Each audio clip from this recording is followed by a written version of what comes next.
What's up, peeps? This is Todd and welcome back to my show. So here is what I would do if I was flat broke. Before I jump into exactly what I would do if I was broke and I wanted to change that, I do want to say that in honor of International Women's Day, there is now a 50% off coupon for the House Hack Mastery course. Now, I did want to entitle this coupon Women in Real Estate, but that was actually too long of a coupon. And since this is a house hacking course, the coupon code to use is now Lady Hackers. That's right, so if you use the code Lady Hackers on the House Hack Mastery course, you will get 50% off. This is in honor of International Women's Day, and I don't know when you are seeing this video, but at the time I'm filming and uploading, it is indeed International Women's Day. Now, there are only 20 of these coupons available, so if you want to get the House Hack Mastery course and you want to get 50% off, make sure to click the link below and use the coupon code Lady Hackers to secure your coupon. But now, getting into the video, let's say that today I am currently broke. I have no money and I don't really have skills to get a high-paying job. So in this scenario, we're going to assume that I live in Los Angeles, California, which is a very expensive market. We're going to assume that I am not yet married, but I am engaged. Let's say that for sake of argument, both my fiance and I are 25 years old,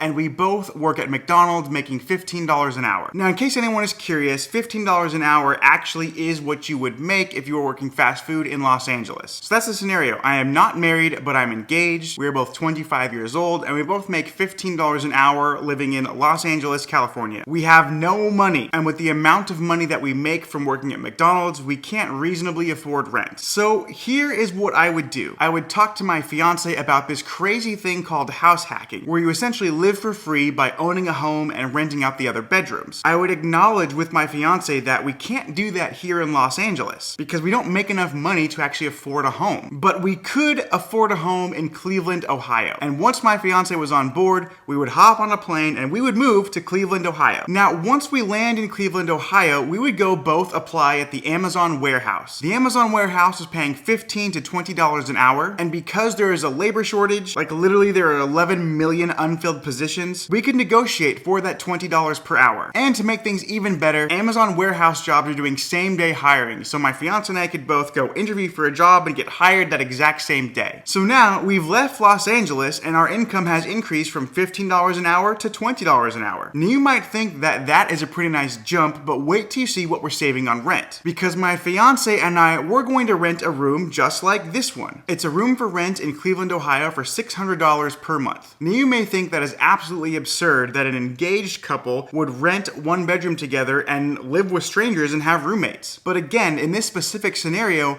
my fiance and I are flat broke. We want to get married soon, we want to start a family, and we want to be able to support that family financially. So we work like crazy and we only spend money on rent and groceries. We're not going out to eat, we're not going to the movie theaters, we're not taking any trips. We are stacking as much cash as we possibly can. And after a few months of us both making $20 an hour and us each contributing $300 per month to rent, after just a few short months of doing that, I'm able to save $4,200. Well, why is $4,200 important?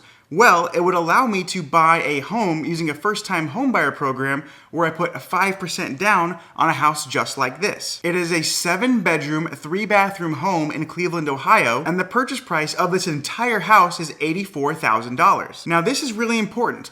I would buy this house using my down payment of $4,200, 5% down, using a first-time owner-occupied home mortgage program. My fiance would not be on the loan with me. So this house has 7 bedrooms. I would move into one of them and I would rent out the other 6 bedrooms. Well, what on earth can I rent those 6 bedrooms for? Well, we already saw that a bedroom in Cleveland, Ohio can rent for $600 per month. I mean, heck, that's what my fiance and I were just doing. So I rent out these 6 bedrooms at $600 per month each, meaning I'm bringing in $3,600 per month in a house that I live in. Now, if I want to see what this mortgage payment is, I basically put in the $84,000 for the house. I make sure to put 5% down so I get that loan amount. We're going to say my interest rate is 3.5%. And let's see, we're going to change my property taxes down to $1,000. PMI looks pretty good. Homeowners insurance looks good. We're going to calculate.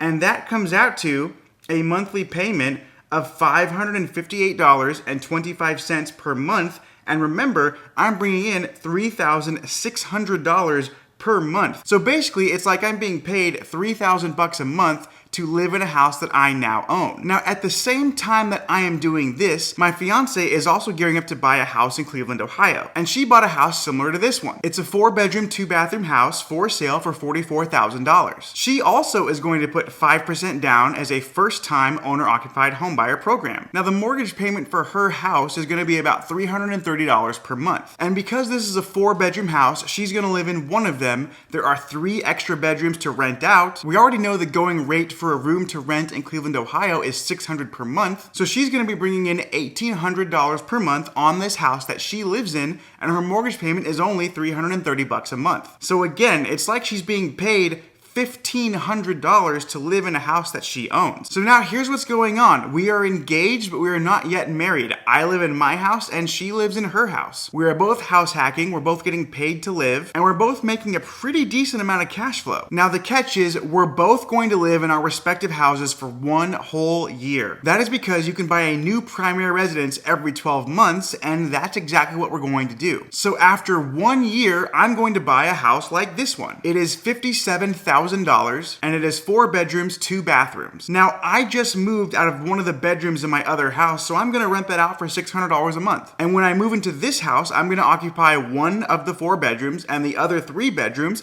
I'm going to rent for $600 per month each. So I'm bringing in $1,800 per month, and my mortgage payment is just under $400 per month for this specific house. Now again, at the same time, my fiance is also buying her second house, and she'll choose a house similar to this one. It is $80,000, 2 bedrooms, 1 bath. My fiance is a bit sick of living with multiple roommates, so she's gonna live in 1 bedroom and just rent out the other bedroom to a friend. Now the mortgage payment on an $80,000 house, well, that's gonna be just under $500 a month, and she's only renting out 1 room, so she's bringing in $600 a month. Now also, my fiance was able to rent out the 4th bedroom in the house that she just moved out of. So even though she's not making a big profit on her second house, she is making an additional $600 a month for the room that she just moved out of. We're gonna do this again for a solid year. So after 12 months of us each living in our second homes, we're each going to go buy a 3rd property. I'm gonna buy a house that's similar to this. It is $79,000 and it's 2 bedrooms, 1.5 bathrooms. Again, I'm gonna live in one of the rooms and I'll rent out the other room to a buddy. And by doing so, I will live for free, and I've dramatically reduced the number of roommates that I have. My fiance is gonna buy a house similar to this one. It's $90,000, 4 bedrooms, 1.5 baths. Although she really enjoyed just living with that one friend, she's done that for a year now. She's had sort of a break, and she sees the value in having a couple more roommates so she can make money where she lives. So she's gonna live in one of the bedrooms and rent out the other 3. Well, 12 months into this, we both own 3 properties. We're cash flowing like crazy, and it's time to buy our 4th property each. So I'm gonna buy a house pretty similar to this one. It's a $200,000 home, and it is 7 bedrooms, 3 bathrooms. I'm gonna occupy one of the rooms, and I'm going to rent out the other 6 bedrooms again at $600 a month. So again, I'm living in this house, and I'm making $3,600 a month from the rent that I'm collecting by renting out the spare rooms. And my fiance buys a house similar to this one. It is a 6 bedroom, 4 bathroom house, and it is $156,500. She occupies one of the rooms and rents out the other 5. So she's making $3,000 per month in a house where the mortgage payment is probably right around $900. Now she closes on her house and I close on my house. So both of us own 4 houses each, and we are engaged. We stay in those houses for another 12 months, and then we finally get married and we move into a house, just the 2 of us together. But now that we're married, we have 8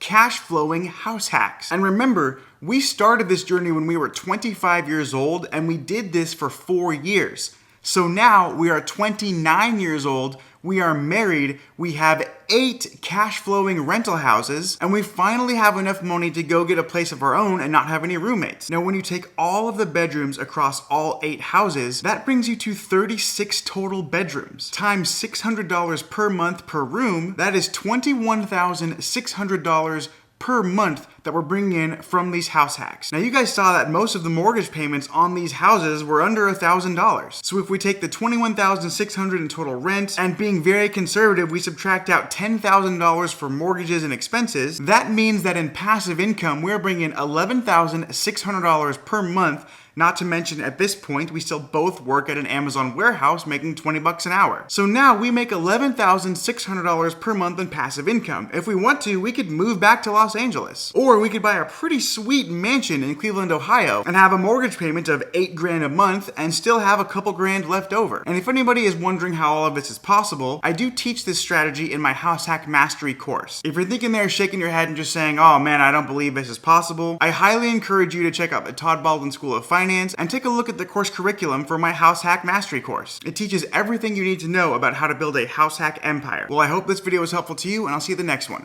Peace.